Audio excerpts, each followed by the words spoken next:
suggestion is that before going or doing any surgery, just know how to handle the instruments. In ophthalmology, if you know how to handle the instrument, then your surgeries, I am telling you, with my experience, it will be 50% less complicated as compared to when you are not holding. So first, at least when you are going to do surgery or going to assist surgery, at least watch one or two videos. There are a lot of things available. Read something, because until unless your mind knows, you cannot see what is going there. And another thing, if wet lab and other things are possible, then do it or go for it. Like in AIOS, we are running surgical skill transfer courses in all the state conferences. Nowadays, wet lab is a mandatory part. And as per NMC, it is also a mandatory, so most of the institutions have some small wet lab area in there. Third one is the positioning. Whatever you are going and what instrument you are going, just check it before using. If you are using any visco cannula or anything, whether it is locked or freely open, if you are using any your tip, then first see whether it is blunt. Sometimes you will find it doesn't mean that it is fresh. Most of the times there is a thought that we have opened everything new. New doesn't mean that it is 100% perfect, although it is 99% perfect, but if we don't know 1% what happens. And again, instrument holding also includes the direction. Like here you have seen someone is injecting visco horizontally. It is it slightly more troublesome to insert or inject the high viscosity things against the gravity. If you use your syringe tip just bottom, then you will find out how easy it will be to go there. And again, for making flap or anything, when you are going for your corneal and other thing, then at least see which area you are seeing and what is the area you are going to cover. And holding one of the surgery, although we are giving block, but still we need support for the another thing. So holding of instrument means these 4 5 things. Regarding the brittle suture, we all know nowadays few people are various markers are there, globe stabilizers are there, those stabilizes the globe to fix it. But if you are using a brittle suture, then take care of that. There may be chance that it may be initial days when you are holding it, it goes partial, it goes incomplete, conjunctival was there, but doesn't afraid of that. Only thing which is really concerned is don't go so deep that you perforate something, or don't grasp so tightly that you pull out the superior rectus muscle. If it is conjunctival or partial, it's okay. I am telling it happens with all of us who had did any of the cataract surgery.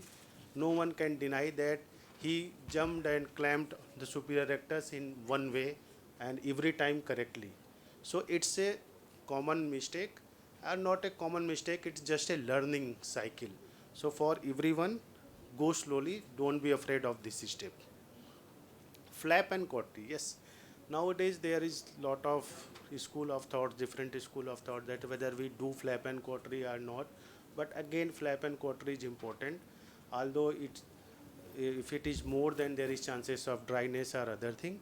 But whenever you are doing any flap or cautery, just know the ideal exposure size, that you have to do it before the blue zone, means don't go towards the corneal side. And again, if it is possible, and if you have cut the flap in which tenons is left, then there is chances that at the time of cautery it will lead to lot of black spots or the tenons hydration. So for the smooth movement of the tunnel bed, everything you have to be perfect. I am skipping this slide because it doesn't have much points, but one thing is that cauterization without proper tenons fascia may have some inefficient cauterization other thing. But one thing is that if you are using this type of cautery, means wet filled cautery, then make sure that water is someone, your assistant sometimes is spreading lot of waters. It is not required, it's just a drop of water, or just like, because you have to go, our cautery tip is like that, don't close it. If it is like that, then the current flows between in this right to left, left to right, and that will help in the cautery and the cauterization. Don't go by the closing it. Tunnel construction, yes, tunnel construction is important because tunnel construction having three major significance. One of the important for the tunnel construction is you have to know the exact depth of the tunnel.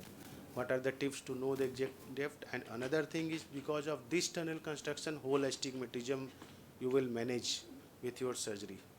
So some do's and some don'ts for the tunnel construction.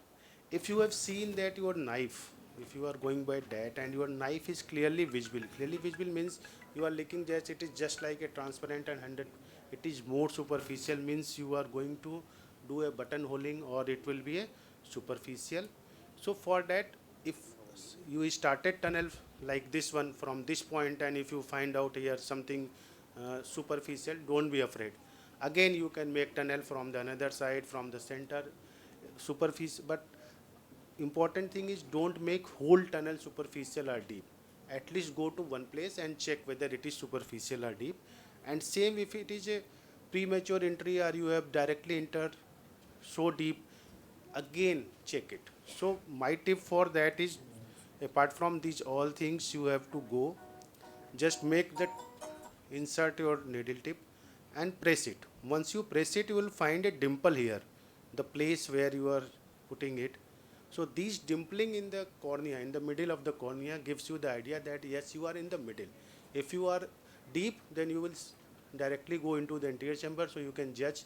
So anything you have to check either superficial or deep at the starting. Don't complete the tunnel, then check whether you are superficial or deep. It will create a lot of problem and finally you have to stitch it. These are the various sites and type of incision which manage the astigmatism. You can learn it gradually, but only previously, initially people start from straight incision, some from the curved, some smiley, some anti-smiley frown. All these techniques have their own advantages and disadvantages, but yes, if you go for the frown or the several incision, then but obviously astigmatism is late, but it requires slightly more learning curve. Side port management is still, I am saying, it looks like very simple, but it is a problematic. One thing important is have a good size of the side port. How you will determine? So best of the thing is that when you are going, go complete. Whatever your side port direction is there, go to this complete width and at the time of coming outside, slightly increase it. Just half of that area you enter and comes out. That gives you an idea that yes, you are good. Because if it is a small side port, you cannot inject even your visco, another problem, and lot of the things happens just because of the smaller side port. Most of the time the detachment at the area of side port or these things will happen because of this. So side port size is important. Sight is also important because if you are in this plane between 8 to 10, it will be easy for you to inject each and every maneuver. And again I am saying, go for this tip, always inspect your blade before.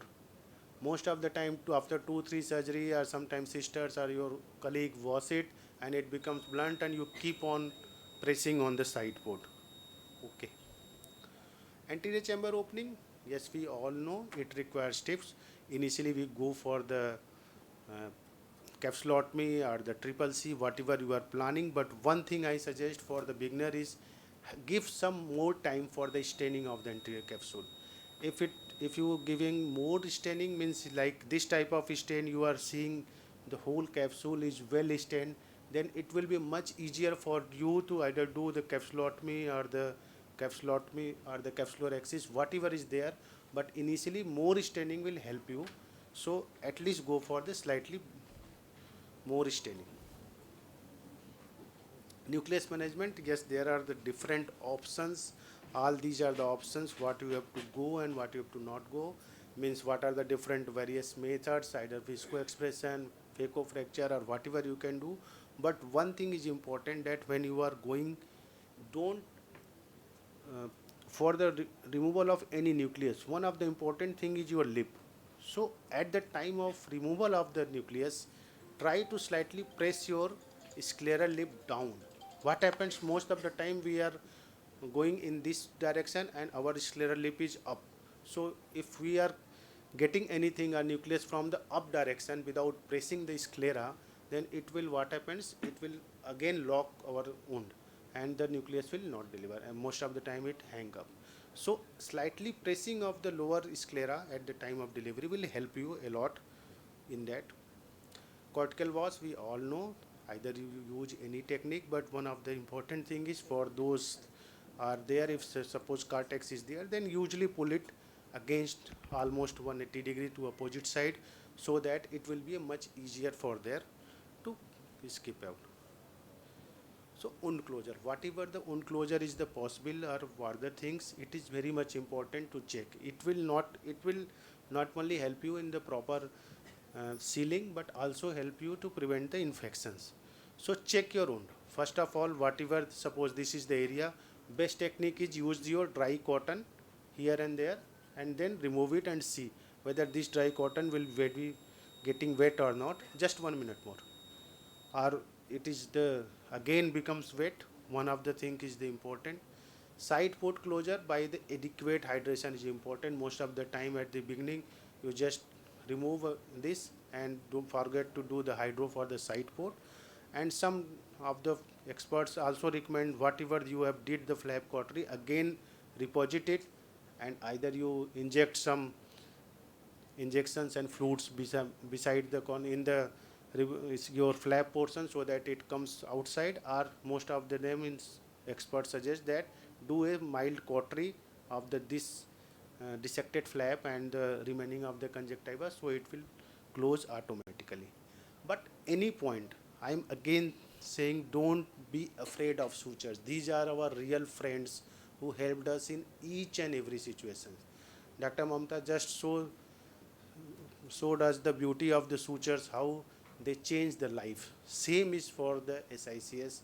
In any step you find your wound is leaky or tunnel is having a premature depth or the deeper, don't afraid of the sutures. Do it. Even if side port is bulky or the leaky, then you can do the side port suturing too.